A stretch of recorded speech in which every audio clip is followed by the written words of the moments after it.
हमने महात्मा बुद्ध के जीवन से जुड़े महत्वपूर्ण उपदेश पर एक वीडियो बनाया है।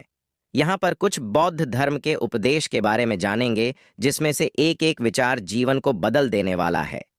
यह है बौद्ध धर्म के महत्वपूर्ण उपदेश। नंबर 1, वर्तमान ही खुशी का रास्ता है। महात्मा बुद्ध ने 6 साल तक घोर तपस्या की, केवल यह जानने के लिए कि असली खुशी क्या है, दुहक का कारण क्या है। महात्मा बुद्धा की तपस्या का निचोड़ डड्डी का कटु सत्य है कि मनुष्य की इच्छा ही सबसे बद्धा दुहक का कारण है। मनुष्य अपने भविष्य और भूत की घटनाओं की कल्पना में ही जीता है, जबकि उसको वर्तमान की उपलब्धि की खुशी मनानी चाहिए। नंबर 2, मनुष्य का सबसे बद्धा शत्रु क्रोध है। क्रोध को लेकर महात्मा बुद्ध का एक महत्वपूर्ण विचार है। मनुष्य कभी अपने क्रोध के कारण से दंडित नहीं होता, बल्कि वह अपने क्रोध से ही दंडित हो जाता है। हम किसी पर क्रोध करके किसी और का नहीं, बल्कि खुद का ही नुकसान कर रहे हैं। इसलिए मनुष्य का सबसे बड़ा शत्रु क्रोध है। नंबर 3, संदेह और शक की आदत सबसे भयानक होती है। हमारा दिमाग और चित्त सबसे शांत उस अवस्था में होता है जब दिमाग के अंदर विचारों का घेरा बहुत कम हो। हमारा दिमाग हरदम कुछ न कुछ सोचता रहता है, कुछ न कुछ नए नए विचारों को जन्म देता रहता है। ये और कुछ नहीं, हमारे शक और संदेह ही हैं, जिनको सुलझाने के लिए हमारा दिमाग उनके उत्तर की तलाश में इधर उधर भटकता है। नंबर 4, लोग आपको तभी इज्जत देंगे जब आप खुद पर जीत हासिल कर लेंगे। स्वयं पर जीत को लेकर महात्मा बुद्ध का एक बड़ा ही अच्छा सुविचार है। दुनिया पर आप कितनी भी जीत हासिल क्यों नहीं कर लो, लेकिन सबसे बड़ी जीत आपको तब हासिल होगी जब आप अपने खुद पर जीत हासिल कर लोगे। तब प्रत्येक जीत आपकी होगी, चाहे वो हार ही क्यों नहीं हो। नंबर 5, सूर्य, चंद्र और सत्य कभी छुप नहीं सकते हैं। हम चाहकर भी इस प्रकृति की घटनाओं को बदल नहीं सकते हैं। जिस प्रकार सूर्य और चंद्र अपने समय पर दर्शन देते हैं, ठीक उसी प्रकार सत्य भी समय आने पर अपना पर्दा उजागर करता है।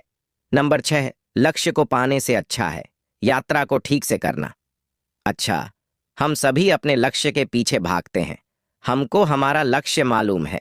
आपने कभी ये विचार किया है कि जब आपको लक्ष्य मिल जाएगा तब आप क्या करेंगे? निश्चिंत ही हम तब नए लक्ष्य के पीछे भागेंगे।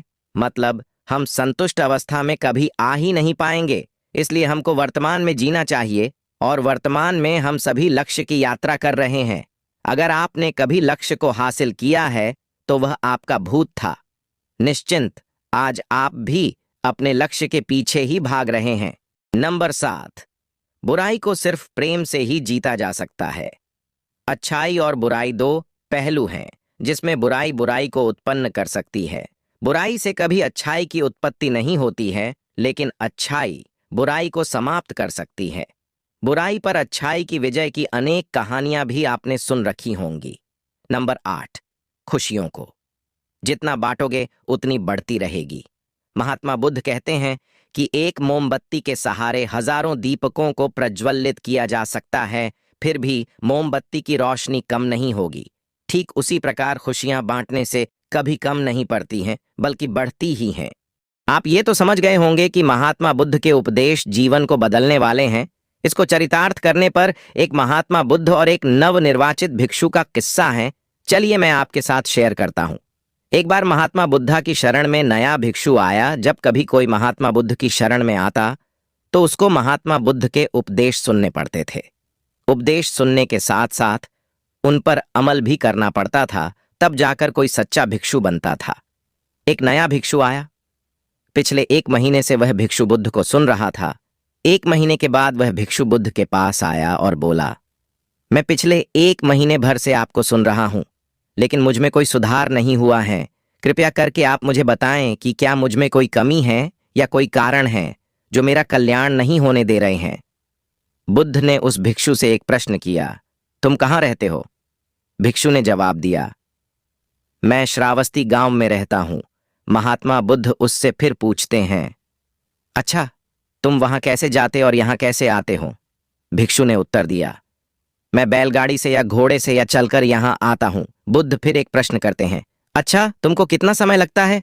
भिक्षु अपना हिसाब लगाकर समय बताता है। बुद्ध फिर एक प्रश्न करते हैं, अच्छा, तुम यहां बैठे बैठे अपने गांव पहुंच सकते हो? भिक्षु ने उत्तर दिया। नहीं, इसी के साथ वह समझ गया कि केवल प्रवचन सुनने से कल्याण नहीं होने वाला है। कल्याण के लिए इन प्रवचन के पथ पर चलना पड़ेगा।